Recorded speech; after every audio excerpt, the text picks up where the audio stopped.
The theater lights dimmed, and a hush swept across the massive, America's Got Talent stage. The crowd's roar softened into curious whispers. Somewhere backstage, a 10-year-old Filipino boy named Liam Santos clutched his mother's trembling hand, his heart pounding against his small chest. It was his first time in America. His first time seeing so many cameras. His first time standing where stars had been born. But tonight, it wasn't about fame. It was about a promise.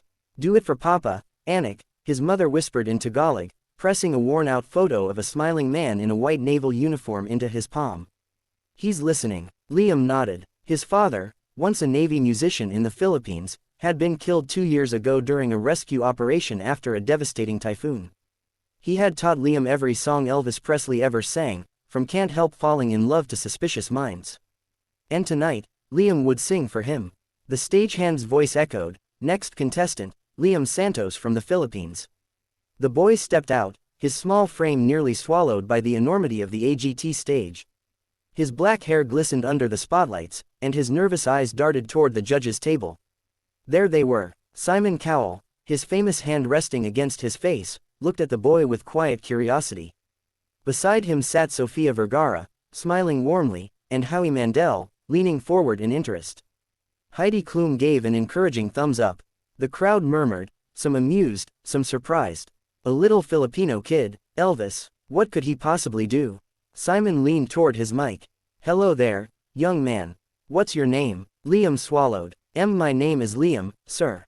I'm from the Philippines." "Wow," Sophia said, "you came all the way here for this audition?" "Yes, ma'am," Liam replied, his accent soft but clear. "Me and my mom saved for 2 years so I could sing here."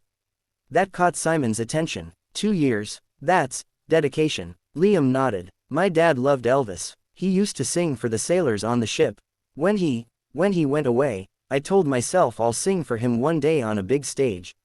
The audience grew still. Even Simon's usual sharp expression softened. He tilted his head. "And what song are you going to sing for us today?" Liam smiled gently. "Can't Help Falling in Love, Elvis Presley." Simon raised a brow. "That's a big one. Elvis isn't easy." Liam gripped the microphone, his tiny fingers trembling. "I know, sir. But my papa said, if I sing from my heart, even Elvis will listen." The music started. Soft, familiar, tender. The first notes rippled through the hall like an echo from another time. Liam closed his eyes. And then, he began. Musical note, wise men say, only fools rush in. Musical note. The first words were soft, fragile, like a whisper carried by the wind. But as he moved through the melody, something happened. His voice, clear, warm, and unbelievably soulful, began to fill the air. The tone was pure Elvis, not imitation, but incarnation. That deep, velvety nostalgia mixed with a sweetness that only a child's voice could bring. The audience's murmurs vanished. Heidi's lips parted. Sophia put her hand on her chest. By the time he reached the second line, his tone had grown, like a rising tide. Every vowel curved perfectly, every note carried emotion so raw it pierced through the air. Musical note, but I can't help falling in love with you. Musical note. The orchestra behind him swelled. The giant LED screen shimmered with soft gold. Simon leaned back, his eyes narrowing, not in skepticism, but disbelief. The boy's small frame belted a tone that felt like it came from decades of soul and loss. His voice cracked slightly, just enough to make it real. The kind of imperfection that turned a song into a story. As he reached the chorus, Liam opened his eyes. Tears glistened under the spotlights. His gaze turned upward, as if he could see his father smiling back. Musical note, take my hand, take my whole life too. Musical note. He sang with everything he had. Musical note, for I can't help falling in love with you. Musical note. Silence. For a heartbeat, no one moved. Then, thunder. The crowd erupted. People leapt from their seats. Tears streamed down faces in the front row. Simon Cowell sat motionless, his jaw slightly open, his fingers curled near his chin. It wasn't just the performance. It was the story in every note, the way this little boy carried love, loss, and hope in one trembling voice. When the music faded, Liam wiped his tears and whispered, "Thank you, Papa." He bowed deeply, the microphone trembling in his hands. Simon stood up. The audience gasped. Simon never stood first. He clapped slowly, his expression softening into something almost fatherly. "Liam," Simon said into the mic, his voice thick with emotion. That was unbelievable. The crowd roared again. I've heard Elvis impersonations, tributes, and karaoke versions for 30 years, Simon continued, but what you just did, it wasn't imitation. You brought Elvis back, and you made him yours. Liam blinked rapidly, unsure if he heard right. Sophia leaned forward, her voice trembling. You are a little angel, Liam. That was so pure, so beautiful. Your papa would be so proud. Howie added, you made the whole room feel love. You didn't just sing Elvis, you reminded us why Elvis mattered. The crowd cheered louder. Simon smiled faintly, still lost in thought. You know, he said, Elvis once said, truth is like the sun, you can shut it out for a time, but it ain't going away. He pointed at Liam. That's you, you're the truth. And then, he pressed the golden buzzer. The hall exploded. Golden confetti rained down from the ceiling like sunlight. Liam gasped, covering his mouth as his mother ran from backstage, crying uncontrollably. She wrapped her arms around him, both of them laughing and sobbing under the shower of gold. Simon walked up onto the stage. For a long moment, he just looked at the boy, then knelt down. You've got something very few people ever have, Simon said quietly. That light, that sincerity. Never lose it. Liam nodded, still dazed. Thank you, sir. Simon smiled. No, thank you, for reminding me why music still matters. Weeks later, the video of Liam's performance went viral overnight. The Filipino Elvis, that's what the internet called him. Clips of his performance flooded YouTube, TikTok, and Facebook. Comments poured in from all over the world.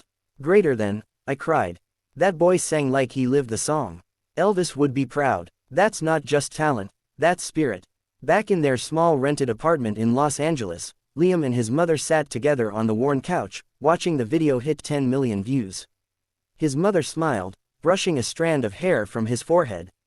You did it, Anik.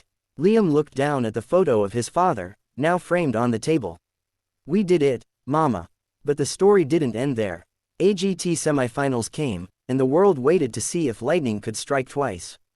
This time, Liam chose a song no one expected, If I Can Dream, Elvis's soulful plea for hope. As the orchestra began, the boy stepped into the spotlight, his voice deeper now, his confidence unshakable. The screen behind him lit up with clouds and stars, and his small frame seemed to glow. Musical note, there must be lights burning brighter somewhere, musical note. The audience listened in reverent silence. When he hit the bridge, we're lost in a cloud, with too much rain, his voice broke slightly. The pain, the longing, the belief, it was all there. And then he soared into the final lines. Musical note, while I can dream, please let my dream come true, right now. Musical note. The final note carried through the theater like thunder, echoing off the rafters. People were crying. Even Howie wiped his eyes. When the applause finally died down, Simon stood again, this time without words. He simply gave a small nod, hand over his heart. And that said more than any critique ever could. Finals night. By the time Liam reached the finals, the entire world knew his story. News outlets from Manila to New York covered the journey of the little boy who sang Elvis for his fallen father.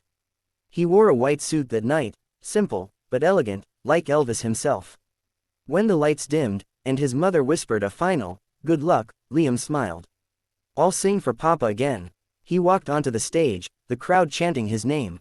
Cameras flashed. The entire arena glowed with anticipation. The song choice was perfect, The Wonder of You. Musical note, when no one else can understand me, when everything I do is wrong, musical note. He sang with tenderness beyond his years. Every lyric was a message to his father, and maybe, to every person who had ever lost someone but kept their love alive through music. The orchestra swelled, the lights turned gold, and Liam raised his voice one final time. Musical note, you give me hope and consolation, you give me strength to carry on, musical note. By the end, even Simon Cowell had tears glistening in his eyes. The camera zoomed in on him as he whispered, that's one of the greatest performances I've ever seen. When the final note faded, there was silence again, the kind that only happens when everyone's hearts have been touched at once. Then, an eruption. The audience rose as one, chanting his name. Liam, Liam, Liam. Confetti fell again, but this time, it wasn't just gold, it was blue and white, the colors of the Philippine flag. Simon, with misty eyes, walked onto the stage once more. Liam, he said softly, Elvis was called the king of rock and roll. But tonight, I think the king just met his prince. The audience roared. Liam bowed deeply, clutching the microphone, whispering through tears, this is for you, Papa. After the show, Liam didn't win the AGT trophy, but he didn't need to. He had already won the world's heart. Within weeks, invitations flooded in. Talk shows, radio interviews, concerts in Las Vegas, even Graceland sent a letter inviting him to perform at an Elvis tribute concert. When he arrived in Memphis, Tennessee, and stood before the gates of Graceland, he felt something electric, like a circle had closed. Standing on the stage inside the Elvis Presley mansion, surrounded by portraits of the king, Liam took a deep breath and sang Love Me Tender. A soft light bathed the room, and for a moment, it felt as though two souls, one from Memphis, one from Manila, were singing together. When the final note faded, the audience of Elvis fans stood and applauded.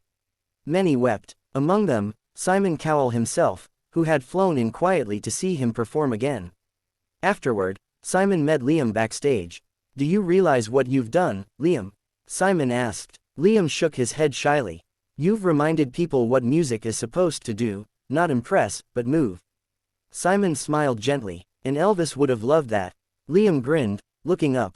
Thank you, sir. I just wanted Papa to hear me. Simon placed a hand on his shoulder. He did, Liam. The whole world did. Years later, 10 years passed. The world had changed. New stars had come and gone. But in one quiet house in Quezon City, Philippines, a framed photo still stood by the window, a boy in a white suit, standing beside Simon Cowell, under golden confetti. Now 20 years old, Liam sat on the porch with his guitar, humming softly. Beside him, his mother listened, smiling with pride. He was no longer the trembling boy from AGT, he had become an artist. He toured across Asia, helped rebuild schools in his father's old village, and used his music to raise funds for disaster victims. But every concert, every show, every song, still began the same way. Good evening, everyone. My name is Liam Santos. I'm from the Philippines, and tonight, I want to sing something my papa taught me. And then, with eyes closed and a soft smile, he would strum the first chords of Can't Help Falling in Love. Somewhere in that gentle melody, in the spaces between the words, lived a story that would never die. The story of a boy who sang not to become famous, but to be heard by the person he loved most. And even Simon Cowell, sitting in the audience years later, would whisper to himself, with a proud smile. Greater than, when a Filipino starts singing Elvis, even I can't believe it.